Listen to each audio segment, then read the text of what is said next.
Think about this question when you go to bed tonight. How can the richest country on earth have a baby formula shortage? I mean, so easy to make and produce. Well, as I suspected, I didn't know anything about baby formula, but I've read up for you. And as I suspected, it's going to prove a point I've been making for some time now. And it's this. We no longer have free markets in the United States. I'm a capitalist. I believe in free markets. What we have is what I call a bureaucracy-managed market. The baby formula proves it once again. Let me tell you what I learned. First, I was stunned to see that we get none of this stuff from overseas anywhere. There's no foreign imports of baby formula. So the Commerce Department, a big group of bureaucrats, they have a 17% tariff on any baby formula coming into the States. The FDA, another big group of bureaucrats, they've got a mountain of rules and regulations, from everything from labeling to ingredients that makes it just not economical for these foreign countries to come in here and sell their stuff. So it's all made in the USA. And then maybe you're like me and you have to ask even further, well, how in the world then could there be a shortage? Well, guess what the answer is? Because we are under not a free market, but a bureaucracy-managed market. Here's how it works. Number one, you'd probably think there's hundreds of little companies out here making this stuff because it's simple. I live in a metropolitan area of just under 1 million people.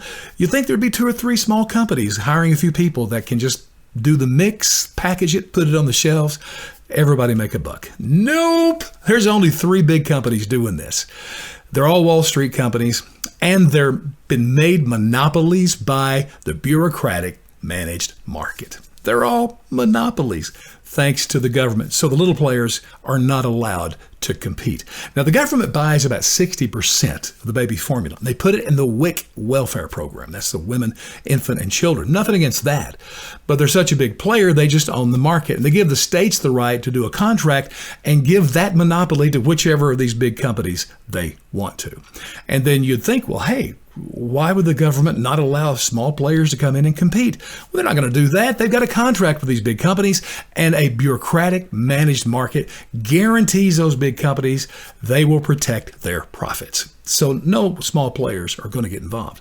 Now, I got to tell you, I think punishment to Abbott, that's the big company. And by the way, Abbott has over 40% of the total market share of baby formula. They're the company that had the plant with the bacteria outbreak and they had to shut down. That's why we have nothing on the shelves. Here's what their punishment should be. They should have to give their secrets to moms. So moms can just buy those cheap ingredients and Abbott could tell them, how many teaspoons of each one to make a quart. And then their babies can be healthy. Nope, not going to happen because we're a bureaucratic managed market. The government will protect them. It's insane. This is why I love Calvin Coolidge. He made the best comment ever. He said, you know what? It is the business of government to stay out of business. You go, Cal.